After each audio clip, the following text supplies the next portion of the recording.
అందరికీ కట్ చేపల పులుసు వండుతున్నాను. ఫస్ట్ ఆయిల్ వేసుకుంటున్నాను. ఉల్లిపాయ టమాటా మిక్సీ పట్టాను. ఇది ఇప్పుడు ఆయిల్ వేసేస్తున్నాను.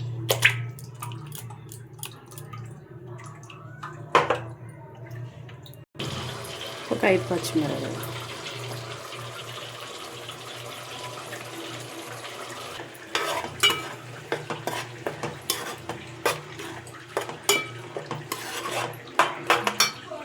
ఇది వేగాలి కదా, బ్రౌన్ కలర్లోకి వచ్చే వరకు వేపుకుంటే మసాలా స్మెల్ అనేది ఏం రాదు, బాగుంటుంది. కర్రీ కూడా చాలా బాగుంటుంది.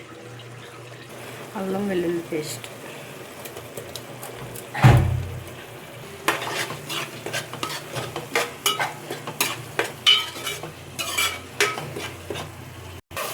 మసాలా వేగిపోయింది.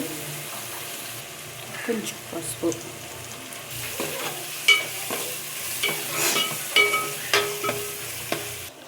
కారం 3 స్పూన్లు, ధనియాల పౌడర్, సాల్ట్ వేసేస్తుంది.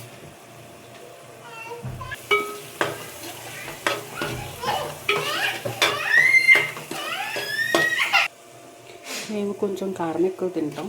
మీరు ఎంత వేసుకుంటారో అంత వేసుకోండి. మీరందరూ ఏం కర్రీస్ వండుకుంటున్నారో కామెంట్ చేయండి. చేపలు కడిగి పెట్టుకున్నాను. చేపలు ఇప్పుడు అందులో వేసేస్తాను.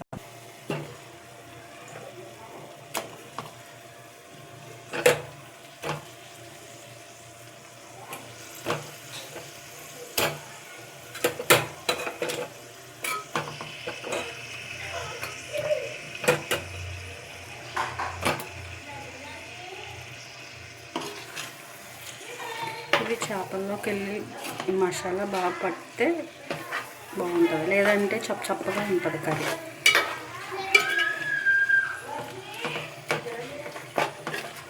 కొంచెం ఈ చేపల్లోకి ఇలా పెడతా ఉంటే ఈ మసాలా బాగుంటుంది. మనం సాల్ట్ కూడా వేసాం కదా, సాల్ట్ పడుతూ ఉంటుంది.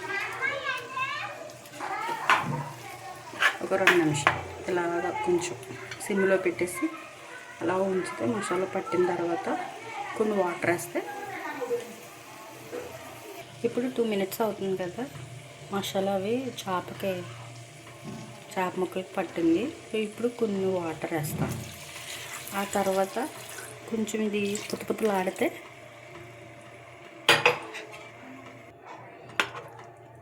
అంటే ఎక్కువ కలిపితే విడిపోతాయి కదా, కొంచెం జస్ట్ అలా అన్నాలి.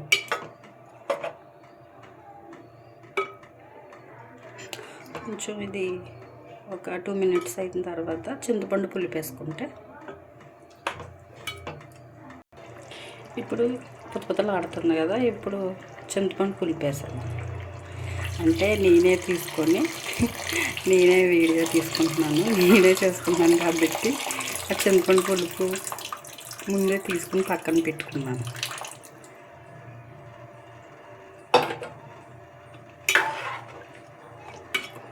అంటే ఇలా గరిటెతో కలపకండి మీరు.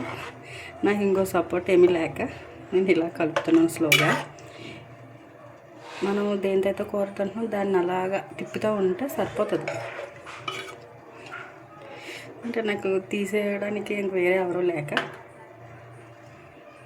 నాకు నేనే తీస్తున్నాను ఇలా. ఇప్పుడు మూత పెట్టేద్దాం. ఒక 5 మినిట్స్ 10 మినిట్స్ 10 మినిట్స్ అయితే సరిపోద్ది. ఇప్పుడు మూత పెట్టేస్తుంది.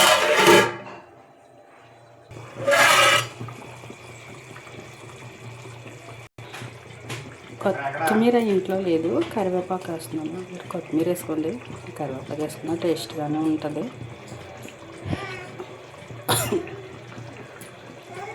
అయిపోవచ్చింది.